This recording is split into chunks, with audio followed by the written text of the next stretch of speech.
So, my name is Marek Pavka.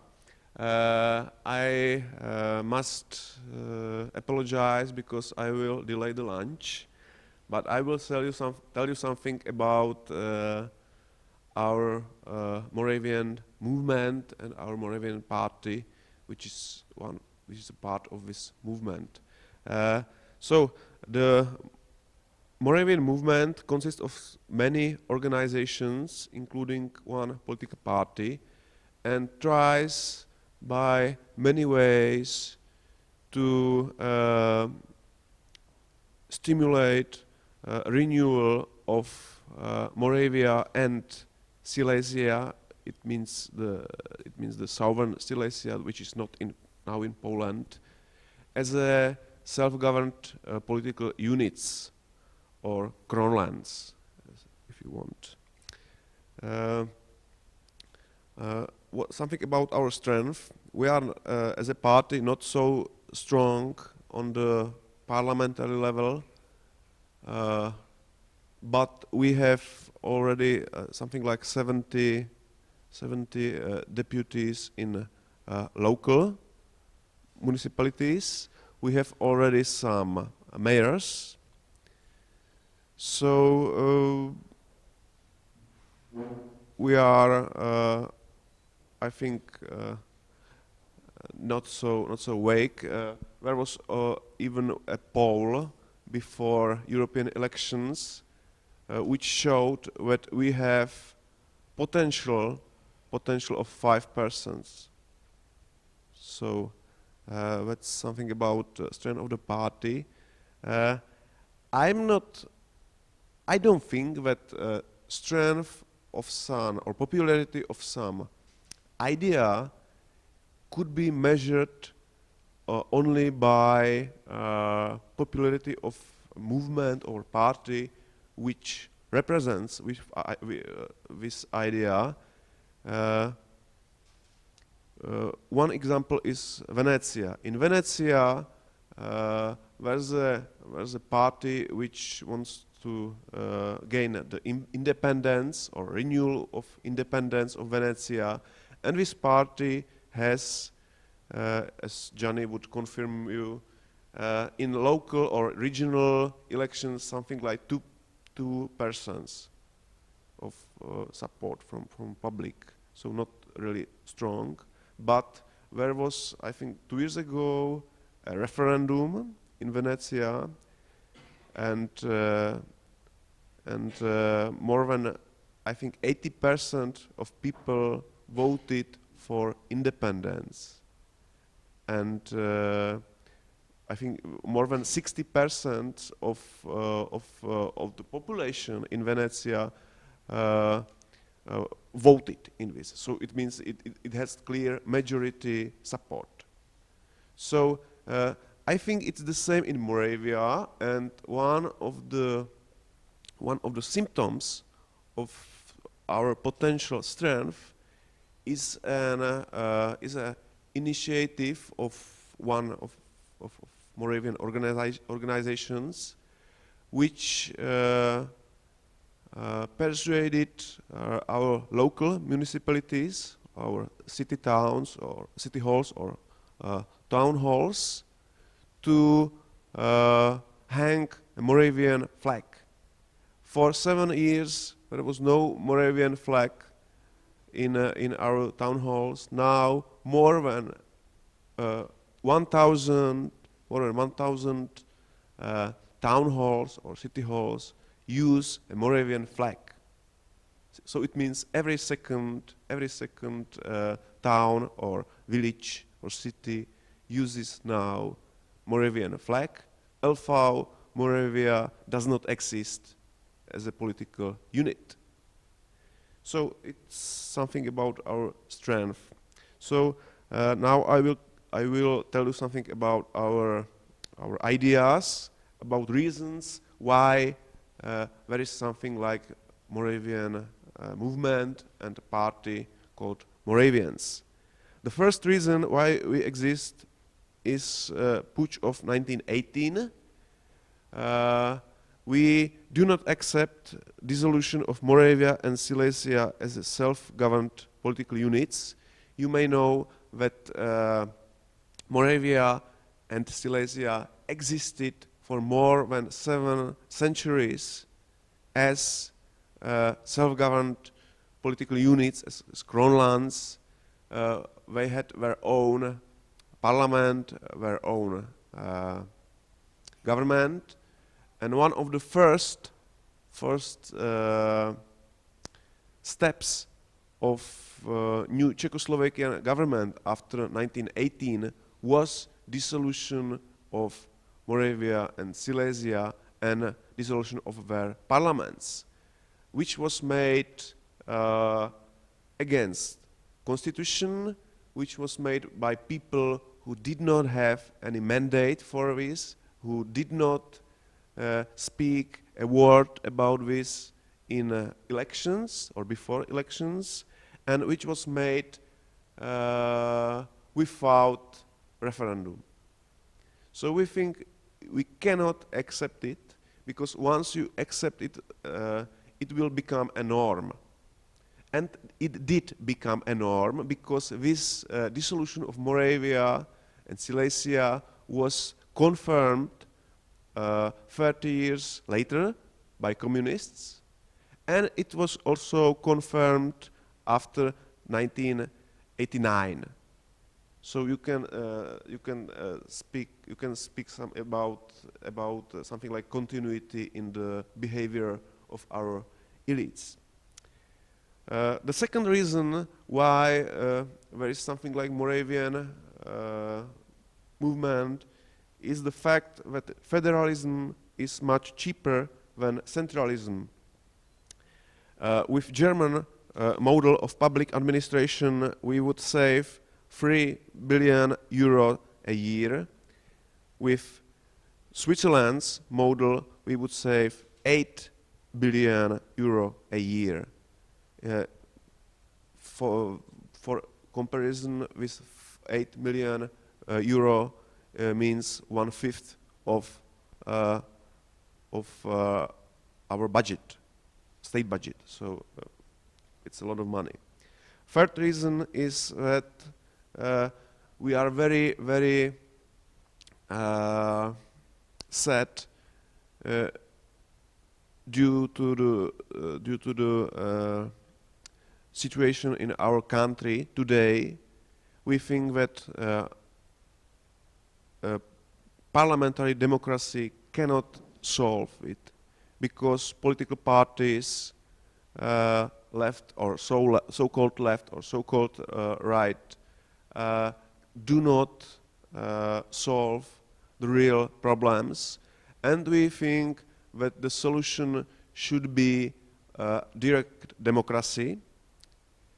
And we know that there's a very strong correlation between federalism and direct democracy.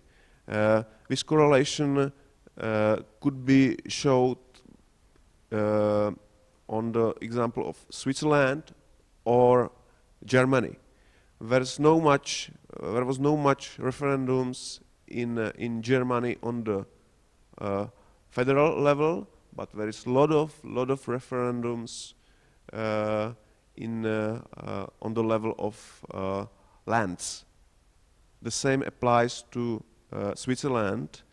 Why it is so? I think that the cantons in Switzerland or lands in Germany need an argument in discussions or even fights with the central governments, and vote of the people by or in referendum is very strong argument. And there are even empirical studies which show that the correlation is really very strong and real. So that's another reason why we exist. Fourth reason is state of our economy. We think that there is no much European countries which went through such deep economical fall as Moravia and our part of Silesia after 1918. We know that the standard of living in Moravia before 1918 was on the level of France. Now we are in worse situation. The level is much lower than France, of course. So we do not believe that central government of Czech Republic can solve the economical problems of Moravia and Silesia.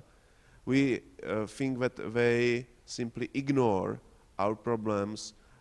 One example, roads, our transportation system. With exception of 2 or 3 cities, I think, in Moravia, all Moravian and Silesian cities lack bypasses, which is which has very strong consequences. Another problems, demographical situation. With exceptions of couple of cities, there is a decrease of population in Moravia and Silesia. Young people, educated people move outside of Moravia and Silesia, and it's pretty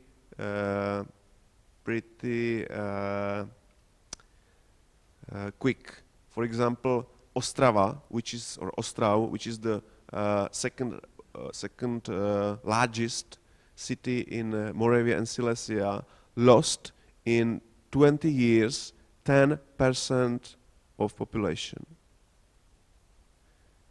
So these are our reasons. These are the reasons for why we exist. We are also thinking in European dimensions. Moravia has always benefited from integration of Central Europe because it's a transit country. Yes, we need open borders for our economical development, and we need peace in Central Europe because Moravia is open country, and from geographical reasons it was very hard to defend it. So Moravian politicians always supported integration of Central Europe, and that's why Moravia had always a very good relationship with Habsburg dynasty. There was no rebellion against Habsburg in Moravia, unlike in Bohemia. And whenever Bohemia made a rebellion against Habsburgs, it was Moravia who tried to make some compromise. So Moravia was also always integrative element of Central Europe.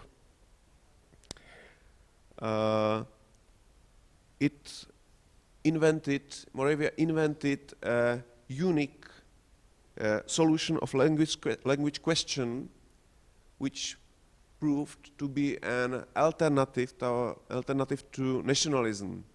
It was called Moravian Pact. It was approved by Moravian Parliament in the beginning of 20th century, and it proved to be so successful that it was used as a model in many countries inside of Austrian monarchy and also outside, including Styria. I don't think so. So Moravian political system was seen as a model.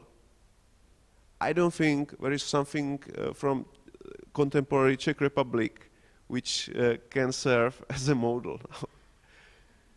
So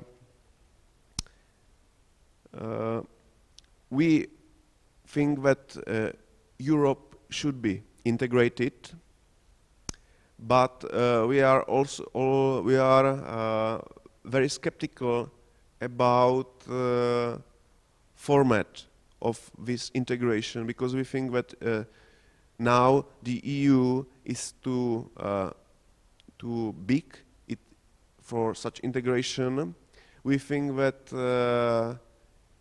it consists of two different parts. I don't think we should make some compromises with England. I don't think we should make compromises with France. But I think there is a possibility for such integration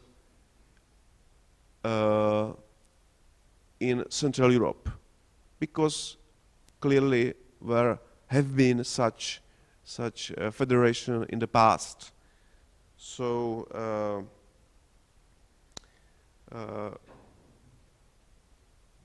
we think that Central Europe needs to be integrated in some form of federation.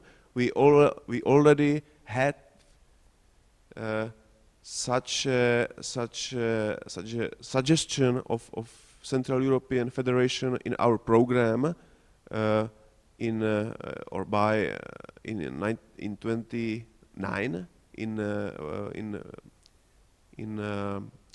European elections. We proposed to make a Central European Federation, and we have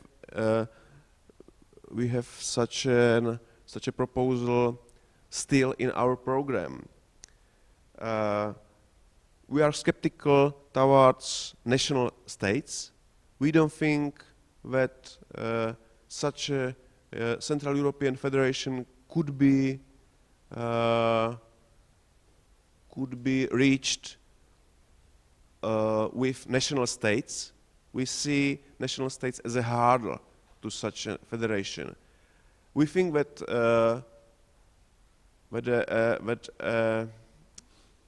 historical regions or crownlands are much better foundation of such a federation. So that's also one of the reasons why do we exist. For such federation, you don't need just institutions. You need also identity. Styrian historian Petr Károsi has said that Central Europe has identity based on two elements. First element is Habsburg dynasty. Second element is historical regions. So